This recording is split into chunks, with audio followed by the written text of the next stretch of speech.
precisamente nos va a permitir ver cómo se ha comportado la sociedad peruana cuando le ha tocado vivir coyunturas como la actual. Estamos enlazados telefónicamente con el doctor Jorge Locio Chávez. Él es director del Instituto Ribagüero de la Universidad Católica, doctor en Historia de la Ciencia y especialista en Historia de la Salud. ¿Cómo está, doctor Locio? Gracias por estar con nosotros. No, muy bien, gracias más bien a ustedes por la oportunidad de conversar y contar un poco la historia de las epidemias. El antecedente al coronavirus quizás sea que el cólera de los 90, ¿no? De inicios de los 90, finales de los 80, pero si nos remontamos en la historia, uno pensaría que las epidemias llegaron al Perú con los españoles o no necesariamente, o hubo antes ya algún brote. Sí, o sea, las epidemias existen desde hace siglos a nivel global. Tenemos la experiencia, por ejemplo, de la peste negra, ¿no? En el siglo XIV, o las epidemias de cólera en el siglo XIX, o fiebre amarilla, que también llegaron al Perú. Pero, como dices, una de las experiencias más trágicas, digamos, que más muerte causó en el caso peruano, fueron las epidemias de viruela y sarampión que llegaron con los españoles, ¿no?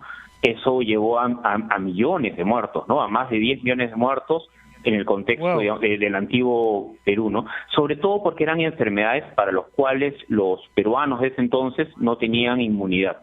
Eran virus o males que los europeos ya los habían experimentado, pero los americanos no. Entonces ese primer contacto trajo mucha muerte a partir de epidemias.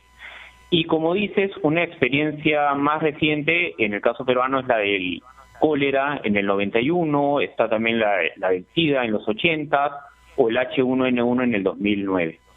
Yendo a la del cólera, del cual tengo un remoto recuerdo, ¿cómo fue que se gestionó en esa época? ¿Cómo es que, podríamos hablar de cifras y de impacto en la economía?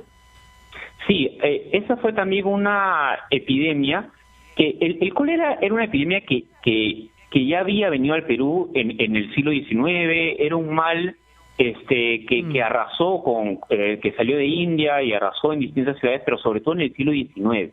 Se suponía extraño para fines del siglo XX porque ya se habían dado respuestas en teoría en cuanto a mejorar acceso al agua potable, mejorar sistemas de desagüe. Entonces sorprendió que en un país como el Perú surgiera una epidemia del cólera a inicios de los 90. Entonces ahí lo interesante es que se puede ver esa relación entre el deterioro económico, ¿no? Hay que recordar el Perú de fines de los 80, inicios de los 90, ¿no? Había crisis económica, crisis política, el Estado no estaba funcionando bien, el sector privado igual. Entonces todo ese deterioro en las condiciones de vida, toda esa pobreza económica, creó el contexto para que pudiera surgir esta epidemia de cólera. Hubo una respuesta también rápida del Estado. El número de muertes fue muy bajo frente a lo que se esperaba al inicio y frente a lo que habían sido experiencias anteriores de epidemias de cólera. Ahora, como ocurrió... ¿Cuántos muertos hubo, doctor? Más o menos. Si no recuerdo mal, unos 3.000 muertos, y en el caso sobre todo de los... de las respuestas, ¿no? Se preocupó mucho en que el número de muertos no fuera muy alto. Yo creo que ese fue el énfasis de la campaña estatal. Y eventualmente tras la epidemia sí hubo preocupación por mejorar lo que era el sistema de desagües y acceso a agua potable. Pero en esa epidemia, como ha ocurrido en casos históricos, hubo también todos estos miedos colectivos, pánico social, ¿no? No sé si recuerdan, por ejemplo, se dejó de comer pescado, en otros países prohibieron importaciones que está recordando eso, que había prohibición de comer pescado, ¿no? O había temor, en todo caso, de que el pescado podía contribuir con la expansión del contagio. Sí, efectivamente, ¿no? Entonces, y a nivel americano, sudamericano y a nivel global, mucha discriminación también hacia los peruanos, ¿no? En la idea que nosotros podíamos ser los portadores de esta enfermedad, ¿no? Que es otra característica común a las epidemias, ¿no? Que se generan estos estigmas, esta discriminación, sobre todo con las víctimas. Ese es el dilema, ¿no? Que las víctimas pasan a ser como los culpables de las enfermedades. Antes de que empiece todo el asunto del coronavirus, nos estábamos encargando del dengue, que es una epidemia que sí en ese momento pues traía víctimas mortales y reales, ¿no? Y tanto el dengue como el cólera se relacionan a ciertos sectores económicos más precarios, ¿no? Sin embargo, el coronavirus inició en barrios residenciales exclusivos, nos dijo totalmente lo contrario. Yo quisiera que regresemos sobre esa conversación tras la pausa, porque ya son las 7:29.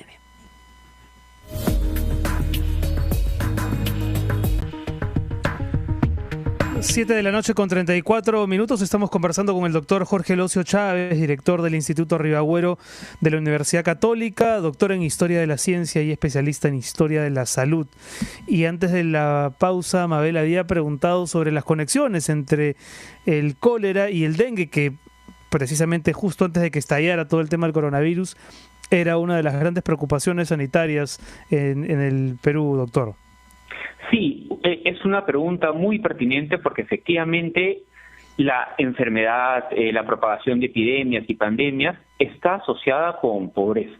O sea, la pobreza, las pobres condiciones de vida, la falta de acceso a salud pública, la falta de infraestructura hospitalaria, todo eso tiene que ver con el surgimiento de enfermedades y pandemias. El dengue, que se suponía un mal superado, regresó al Perú en los 90, ¿no? Y ha venido creciendo exponencialmente en las últimas décadas. Y eso tiene que ver mucho con las reformas que hubo en los 90 en el Perú, en los 80 en el mundo, el Consenso de Washington, que fue todo este discurso en favor de la globalización, que está muy bien, pero acompañado de un discurso en contra del Estado, en el caso de la salud, por ejemplo, muy orientado a la salud individual, pero con muy poca preocupación por fortalecer la salud pública. Entonces, un poco que a partir de los 90 en el Perú y en el mundo de los 80 se empezaron a abandonar programas y de fortalecer todo lo que era salud y de proteger a los funcionarios, ¿no? Y servidores de la salud. Ese fue como un poco el lado negativo de la globalización, que ahora en parte vemos las consecuencias, ¿no? Entonces han reaparecido algunos males que se suponía tendrían que ya no existir en el Perú, ¿no? Como el dengue o el cólera.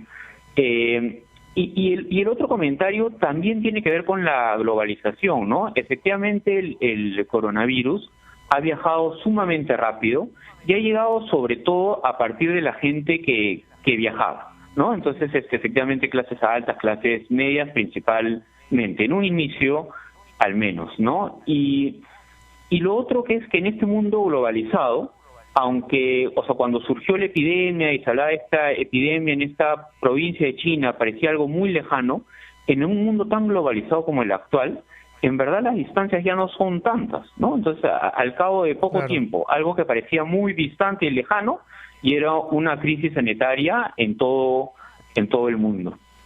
Claro, porque antes lo que se esperaba es que llegue en barco, digamos, ¿no? Ahora llega en avión y en menos de 24 horas. Sí, antes, exacto, ¿no? Entonces, por ejemplo, las cuarentenas antes se aplicaban sobre todo a los barcos, ¿no? Por ejemplo, había una epidemia de fiebre amarilla, y lo que hacía el gobierno era decretar cuarentenas en el Callao. Los barcos que llegaban de puertos donde la enfermedad estaba en brote epidémico eran puestos en cuarentena, y los tripulantes que mostraban síntomas eran llevados a lazaretos, ¿no? En la isla San Lorenzo, por ejemplo, ¿no? Entonces, efectivamente, ahora en cambio, en este mundo actual es imposible esperar que estas epidemias no se conviertan en pandemias, ¿no? Está todo mucho más globalizado. Y lo otro que hay que tener cuidado es que esta pandemia no lleve como consecuencia un discurso antiglobalización. Porque la globalización también trae muchos beneficios para la salud, ¿no? Por ejemplo, en cuanto a la difusión de tecnologías o saberes. Pero a lo que debe llevar es una globalización donde se refuerza el Estado, no se le condene. Claro. Yo pensaba, doctor Locio, si ha habido antes algún momento de la historia en el que efectivamente también a partir de una crisis sanitaria global, no sé si a la escala que hoy estamos viviendo, se haya incluso discutido lo que hoy se está discutiendo un poco, ¿no? El mundo que vendrá, si la vida que llevamos tendría que seguir siendo la que llevaremos, el modelo económico, los hábitos de higiene, es decir, que se sintieron cambios de vida en reales, digamos, concretos. ¿Ha habido un momento parecido al actual?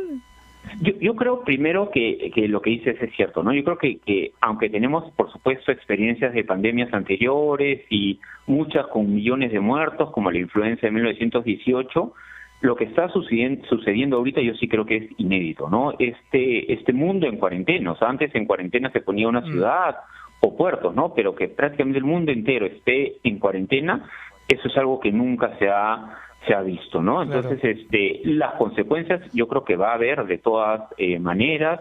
Esto va a llevar a cambios. No se puede saber, predecir todavía hacia qué cambios o qué cambiará, ¿no? Digamos, algunas cosas que se pueden intuir es que, por ejemplo, en términos del mundo educativo, del mundo del entretenimiento, va a tener que pasarse a un régimen más mixto, presencial, virtual.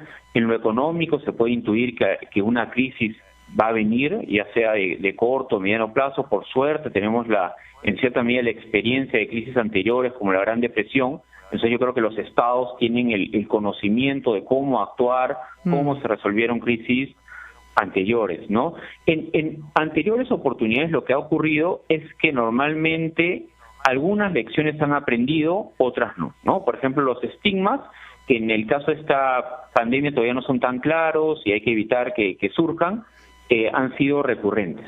En el caso, por ejemplo, cuando ocurrió, por ejemplo, el tema del SIDA, sí hubo algunos, por ejemplo, más campañas de información sobre el tema de las enfermedades de transmisión sexual, o en el caso del cólera en el 91, el tema de cuidar la higiene, de hervir el agua, de lavar los alimentos. En el caso del H1N1... Pero ahí ¿sí? Hay un tema con el cuerpo también, ¿no? En el caso del SIDA, por ejemplo, luego las relaciones sexuales tuvieron que repensarse un poco, ¿no? Ahora también la imposibilidad de tocarse, de besarse, de estar cerca. En ambos casos, no sé si necesariamente eso quiere decir que van a cambiar las relaciones humanas a ese nivel, pero el cuerpo, la relación con el cuerpo también cambia. Va a haber un cambio de todas maneras, ¿no? Se dice que, por ejemplo, el SIDA puso fin a la revolución sexual de los 60. Yo creo que a partir de ahora va a haber mucho más cuidado, por ejemplo, con el tema de la higiene individual y con el tema del distanciamiento social. Yo no creo que cuando pase la pandemia y cuando un poco nos regresemos, entre comillas, a lo que va a ser la vida normal o se normalice la pandemia, no creo que volvamos a sentirnos cómodos estando en espacios con mucha gente, espacios pequeños. Yo creo que eso va a cambiar, ¿no? O sea, consecuencias va a haber, tanto en cómo nos relacionamos con los demás, como en el tema del Estado, pero tienes toda la razón, ¿no? El caso del SIDA llevó a un cambio importante en cuanto al cuerpo y en cuanto al tema de la sexualidad, ¿no? Y esta pandemia también debería, se intuye, llevar a un cambio en cuanto a la forma de relacionarnos socialmente. Interesante también porque las políticas públicas van a cambiar, ¿no? Es algo que ya se está discutiendo en todo el mundo y en los principales medios económicos, ¿no? Porque ahora, como bien decía usted, profesor, esto antes se hablaba de la privatización de la salud, ¿no? Y ahora más bien de lo que ya estamos discutiendo es que se tenga y desde el Estado se pueda proveer salud pública para todos, ¿no? Sí, yo creo que un cambio que podría ocurrir es como un fortalecimiento de los estados. O sea, que los estados van a estar más empoderados, que se va a reconocer la necesidad en casos de emergencia como esta, algunas libertades que ya habíamos dado por hechas tengan que restringirse. Ojalá lleve, por ejemplo, a un empoderamiento también de los científicos, a que se invierta más en investigación, a que la sociedad reconozca el valor de la investigación y de invertir en salud, ¿no? Pero yo creo que efectivamente va a haber un empoderamiento de modelos como el chino, donde el Estado es muy fuerte, ¿no? Y donde los ciudadanos, digamos, aceptan, yo creo que de forma más rápida, no sé qué palabra usar, ese tipo de restricciones que no son tan fáciles de aceptar, ¿no? En países con culturas más liberales, si se quiere, ¿no? Entonces, para bien o para mal, porque todavía no es posible decirlo, yo creo que un cambio va a haber en esta línea. Muy bien, muchísimas gracias. Bueno, interesantísimo, doctor Locio. Muchas gracias. Muchísimas gracias. Jorge Locio Chávez, director del Instituto Ribagüero de la Universidad Católica. Muy interesante, Mabel. ¿Cuántas cosas van a cambiar, Renato? Que aún no lo sabemos y probablemente no nos demos cuenta hasta dentro de un tiempo, ¿no? Pero bueno, también va a tener que ver con la cantidad de contagiados y muertos que hay al final, ¿no? Porque también creo que eso va a generar un impacto cuando sepamos cuántas vidas ha cobrado esta pandemia en el Perú y en el mundo. Hay información que llega desde Colombia, Renato, a propósito de el impacto. Iván Duque, el presidente, ha tuiteado: las medidas tomadas han sido positivas, teniendo en cuenta el comportamiento del virus e información de salud pública analizada, hemos tomado la decisión de mantener el aislamiento preventivo obligatorio hasta el 26 de abril a las 11:59. Nuestro reto es seguir salvando vidas. Así es, y en colegios y universidades va a ser hasta el 30 de mayo en Colombia. Eso nos Así da una que la pista, cosa, ¿no?, de lo que puede suceder aquí. Exacto. Yo creo que el 12 de abril no va a ser. Yo tampoco. Se va a extender, Mabel. Sí, bueno, se va a extender. Pero en fin, esperemos que se tomen las medidas correctas. Hacemos una pausa y volvemos con Hernán Vidaurre para irnos riéndonos en este lunes 6 de abril. 6 de enero.